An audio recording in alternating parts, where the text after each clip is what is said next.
There's a guy who is very proud American. And he decided that he wants to go to Washington to see, Washington, this is our capital. He was so proud of everything that he saw there. But a couple of blocks from the White House, he saw a strange-looking house. It didn't look like an American house. And he hears the people who live in this house, they're not even talking English. They're speaking some strange language. They come out, and he sees that they're dressed funny. They're not wearing American clothes. So he goes, knocks on the door, and he asks them, do you celebrate the 4th of July? They say, no, we celebrate something else.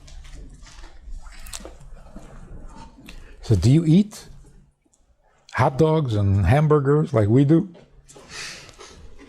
They said, no, we have a certain strange fish that we eat. So do you know any American songs? You know the Star Spangled Banner? They said, no, we sing our own songs. So he got very angry at them. And he said, you live in America. You take advantage of all the good things that are available in America. You've been here for 10 years. Shame on you.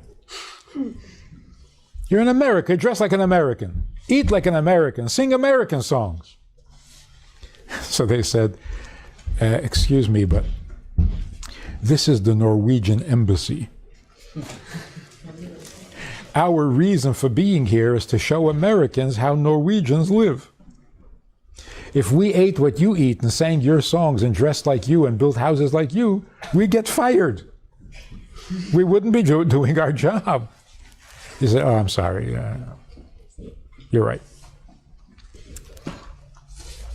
If you walk into a house and you don't know what it is, everything's going to be, why are you singing that song? Why are you eating that? Why are you wearing that? Why did you build your house like this? Everything's a question. But once you find out what the house is, oh, okay, now everything makes sense. You built a Norwegian house, you speak Norwegian, or whatever they speak over there. You sing Norwegian songs, you celebrate Norwegian holidays. Ich verstehe, everything makes sense. What are we here for? What are we here for? If we knew what we're here for, everything would make sense. So when people say, non-religious Jews, why do you have to dress so funny? Can't you dress like everybody else? Yeah, I could. I'd lose my job. If I dress like everybody else, I'll lose my job. I'll get fired. What is your job? Oh, my job is to show the world the Eibishter's way of doing things. Not to do the same thing everybody else does. I'm here to show the world the Eibishter's way. I am his embassy. I'm his ambassador.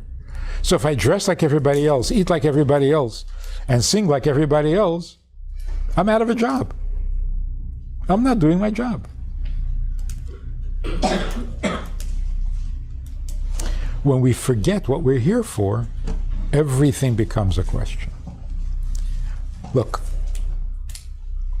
you walk down the street, every guy's got a girlfriend or two. Just don't tell. Don't tell one girlfriend that there's another one. So why can't I? It's a very good question if you have no job. If you're unemployed and you have nothing to do with your life, good, have a girlfriend. Have two, if you can. Get away with it. Have 3, have 10. What's the difference? If you're not here for any reason, then eat whatever you want. What's the difference? It's like you're having a question. What's wrong with having a girlfriend? How come nobody stops these guys in the street who have 2 girlfriends? How come nobody stops them and says, why do you have girlfriends? Nobody asks them that. It's none of your business. Yeah. How come you can't find more than 2? Something wrong with you? You're not very popular? How come nobody asks, why do you have a girlfriend? Why do you eat chazer? Why do you dress like a whatever? Nobody asks that. You know why? Because nobody cares. You have a girlfriend, good for you. Who cares? You don't have a girlfriend? Oh, why? Why are you not like everybody else? And the answer is, because I have a job. You don't have a job, you can do whatever you want, and nobody cares. Nobody says, wow, I'm really interested. People eat chazer. How come they eat chazer? Nobody cares. They want to eat chazer. Oh, you don't eat chazer. Why? You're different. People take an interest. You're representing something. People want to know. We had in 1976. In 1976, America became 200 years old. So everybody was celebrating their anniversaries. On every store, all of a sudden, it said, since 1986, since 1942. Everybody became very conscious of how old are you? How long have you been? Because the whole America, the United States of America was 200 years old. So when we put up a sukkah downtown in Minneapolis, we put up a sign. Everybody said, in business for 20 years, in business for 60 years, since whatever. We put up a sign.